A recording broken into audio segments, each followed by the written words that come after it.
परिचय। एक पीढ़ी से दूसरी पीढ़ी के लक्षणों के स्थानांतरित होने की प्रक्रिया को आनुवंशिकी कहते हैं।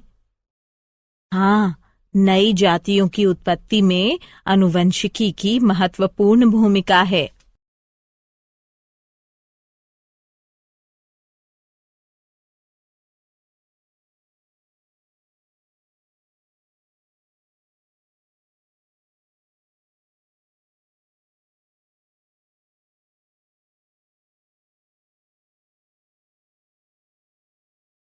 उद्देश्य। इस पाठ के अंत में आप निम्न करने में सक्षम हो जाएंगे। आनुवंशिकी को परिभाषित करना, जनन के दौरान रूपांतरण के संचयन को समझना, वंशागति लक्षणों को समझना, लक्षणों की वंशागति के नियम, मेंडल का योगदान को समझना, प्रभाविता के सिद्धांत की पहचान करना, विसंयोजन के नियम को समझना, स्वतंत्र अपव्यूहन के नियम को समझना, ये समझना कि लक्षण कैसे परिलक्षित होते हैं, लिंग निर्धारण की प्रक्रिया समझना, जनन के दौरान विविधता का संचयन, माता पिता तथा उनकी संतति में उत्पन्न होने वाले अंतर तथा भाई बहनों के बीच अंतर को विविधता कहते हैं। केवल वे विविधताएं वंशागत होती हैं जो जीवधारियों की जनन कोशिकाओं में दिखाई देती हैं। ये विविधता जाति का निर्माण करने वाले गुण सूत्र में जीन के संयोग से अथवा उत्प्रेरण के कारण पैदा होती है। माता पिता यानी जनक द्वारा प्राप्त वंशागत लक्षणों के कारण शारीरिक संरचना में समानता होती है तथा अंतर बहुत कम होते हैं, किंतु यौन क्रिया द्वारा जनन करने वाले जीवों के आगे आने वाली पीढ़ियों में विविधताएं उत्पन्न हो जाती हैं।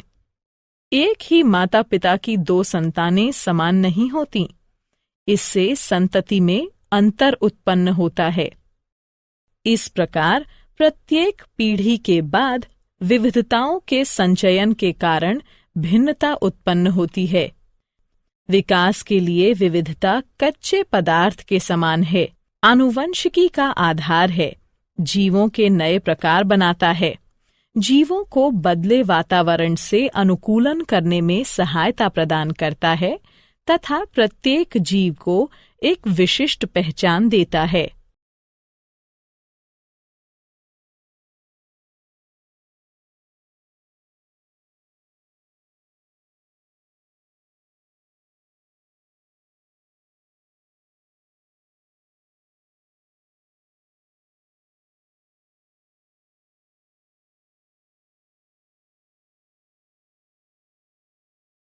वंशागत लक्षण जो विशेषक व्यापक पदार्थों द्वारा नियंत्रित होते हैं तथा माता पिता द्वारा विरासत में प्राप्त होते हैं, वंशागत लक्षण कहलाते हैं।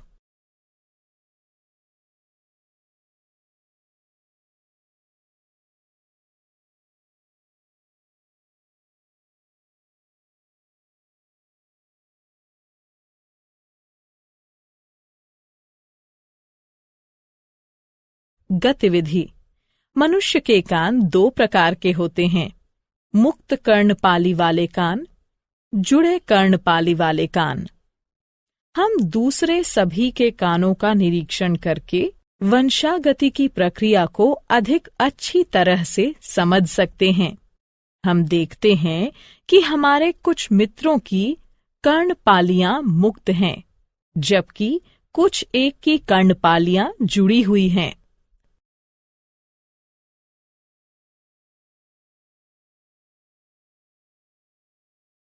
लक्षणों की वंशागति के नियम, मेंडल का योगदान। लक्षणों की वंशागति के नियम इसलिए आए क्योंकि माता पिता दोनों समान रूप से आनुवंशिक पदार्थ डीएनए का योगदान बच्चे के लिए करते हैं। इस प्रकार प्रत्येक लक्षण माता तथा पिता दोनों के लक्षणों से प्रभावित हो सकता है। पीढ़ी दर पीढ़ी लक्षणों की वंशागति का अध्ययन करने के लिए ग्रेगोर जॉन मेंडल ने 1856 में 7 दृश्य विपरीत लक्षणों वाली मटर पर प्रयोग किए। तने की ऊंचाई, लंबे या बौने पौधे, बीज का आकार गोल या झुर्रीदार बीज, बीज का रंग हरे या पीले बीज, पुष्प का रंग सफेद या बैंगनी फूल, फली का आकार पूर्ण या सिकुड़ा, फली का रंग हरा या पीला, पुष्प की स्थिति अक्षीय या सिरा। एक लंबे तथा एक बौने पौधे के बीच क्रॉस कराया गया। इस प्रकार का क्रॉस जिसमें केवल एक ही लक्षण ज्ञात हो मोनोहाइब्रिड क्रॉस कहलाता है। पहली पीढ़ी में सभी पौधे लंबे थे, कोई भी बीज के लक्षण का नहीं था। दूसरी पीढ़ी में दोनों ही लक्षण संतति में 3/1 के अनुपात में परिलक्षित थे। इन प्रयोगों के आधार पर मेंडल ने 2 नियम प्रतिपादित किए: प्रभाविता का नियम, विसंयोजन का नियम।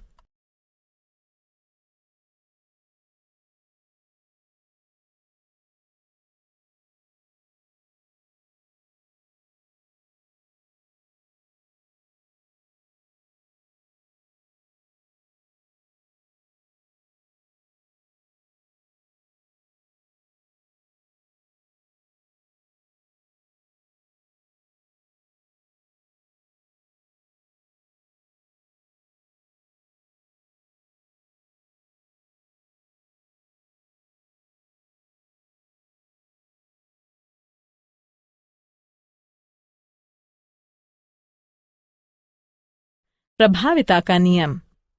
मेंडल ने कहा कि 2 विपरीत लक्षणों में से संतति में केवल एक ही लक्षण F1 पीढ़ी में परिलक्षित होता है।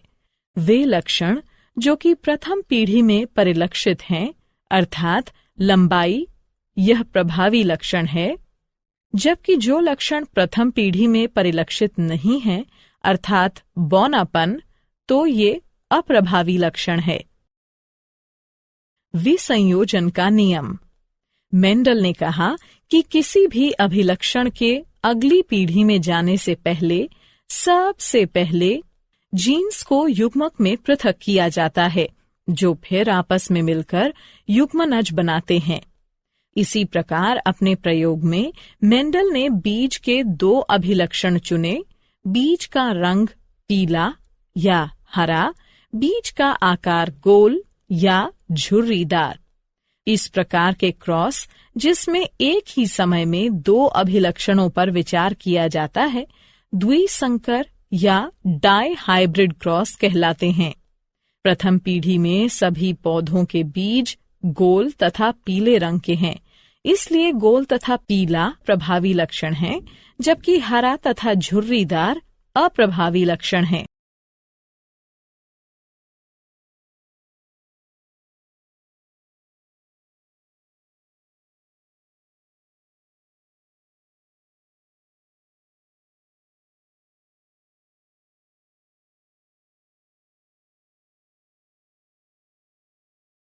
गतिविधि। इस बात की पुष्टि करने के लिए कि पीढ़ी में बड़ा टी छोटा टी तथा छोटा टी लक्षण युग्म वास्तव में 1/2/1 के अनुपात में थे, हम F2 पीढ़ी को स्वयं क्रॉस कराकर F3 पीढ़ी उत्पन्न करेंगे। F3 पीढ़ी में हम देखते हैं कि शुद्ध लंबे बड़ा टी से केवल लंबे पौधे उत्पन्न होते हैं। शुद्ध बौने छोटा टी से केवल बौने पौधे उत्पन्न होते हैं, जबकि संकर लंबे बड़ा टी छोटा टी से उत्पन्न संतति 3/1 के अनुपात में होती है, 3 लंबे तथा 1 बौना। इस प्रकार हम ये निष्कर्ष निकाल सकते हैं कि लंबाई बौनेपन पर प्रभावी है। स्वतंत्र अपव्यूहन का नियम। जनक पीढ़ी में अभिलक्षण के स्रोत के परे अगली पीढ़ी में प्रत्येक अभिलक्षण स्वतंत्र रूप से वंशागत होते हैं। प्रत्येक जीन सेट डीएनए के एक अकेले धागे के रूप में नहीं, बल्कि स्वतंत्र टुकड़ों के रूप में होता है, जिसे गुणसूत्र कहते हैं। इस प्रकार प्रत्येक कोशिका में गुणसूत्र की 2 प्रतियां होती हैं, एक नर जनक तथा दूसरी मादा जनक के लिए। जाति के डीएनए के स्थायित्व को सुनिश्चित करने के लिए प्रत्येक गैमीट हर एक जोड़े के लिए एक गुणसूत्र लेता है जब 2 युग्मक संयोग करते हैं। लक्षण कैसे परिलक्षित होते हैं? प्रत्येक यूकेरियोटिक कोशिका में गुणसूत्र होता है जो डीएनए के लंबे धागों से मिलकर बना होता है। डीएनए में एक कोड होता है जो कोशिका को निर्देश देता है कि अगली पीढ़ी में कौन सा अभिलक्षण परिलक्षित होगा। डीएनए का वह भाग जिसमें अभिलक्षण का कोड होता है जीन कहलाता है। प्रत्येक कोशिका में गुणसूत्र की 2 प्रतियां होती हैं, पिता से 1 तथा माता से 1। प्रत्येक गैमीट माता पिता से 1 क्रोमोसोम लेता है। 2 गुणसूत्रों के मिलन पर अगली पीढ़ी में जाने वाले अभिलक्षणों की कुल संख्या नियत रहती है, जिससे डीएनए का स्थायित्व सुनिश्चित होता है।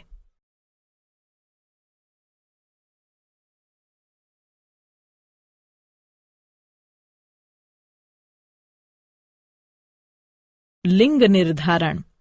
बहुत से मनुष्य क्रोमोसोम में 1 प्रति माता की तथा 1 प्रति पिता की होती है तथा इस प्रकार के 22 जोड़े होते हैं, जिनमें से एक जोड़े को सेक्स गुणसूत्र कहते हैं।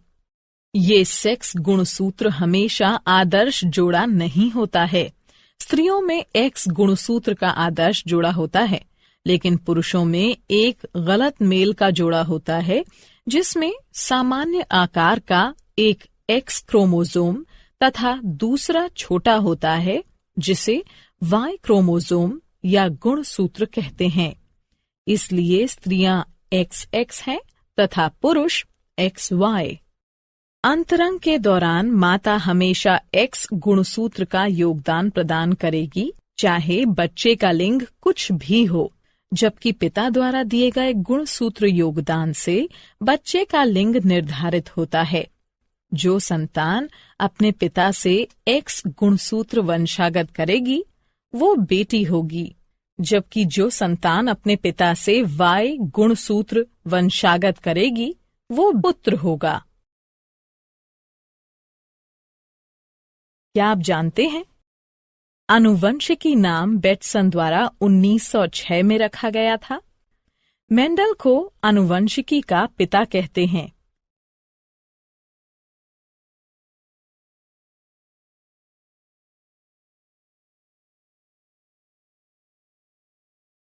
सारांश। आइए जो कुछ हमने सीखा है उसे संक्षेप में दोहराएं।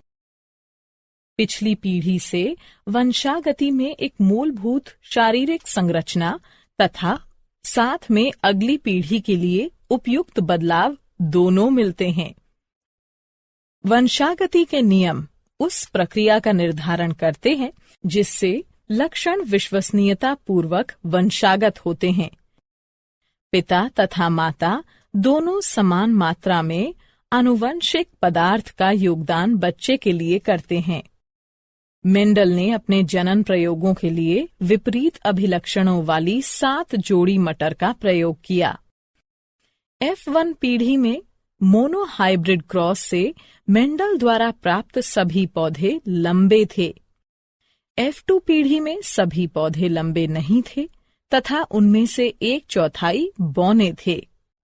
इन क्रॉस के द्वारा प्रभाविता नियम तथा संयुग्मों की शुद्धता या विसंयोजन नियम कार्यकारी हुआ। डाई हाइब्रिड क्रॉस में मेंडल को F2 पीढ़ी में 9/3 1/3/1 का अनुपात प्राप्त हुआ। इससे स्वतंत्र अपव्यूहन के नियम की खोज हुई। जीन डीएनए से बनते हैं जो लक्षणों की अभिव्यक्ति के लिए आवश्यक प्रोटीन का निर्माण करते हैं। मनुष्य में किसी भी व्यक्ति का लिंग आनुवंशिकी द्वारा निर्धारित होता है। मनुष्यों में गुणसूत्र के 23 जोड़े होते हैं। 23वें जोड़े को लिंग गुणसूत्र कहते हैं। स्त्रियों में XX प्रकार के सेक्स गुणसूत्र होते हैं, जबकि पुरुषों में XY प्रकार के सेक्स गुणसूत्र होते हैं। इस प्रकार पुरुषों में 44+XY युग्म तथा स्त्रियों में 44+XX युग्म के गुणसूत्र होते हैं। जीवधारियों के सामान्य लक्षणों में शारीरिक कार्यकारी अथवा व्यवहारिक बदलाव को रूपांतरण कहते हैं।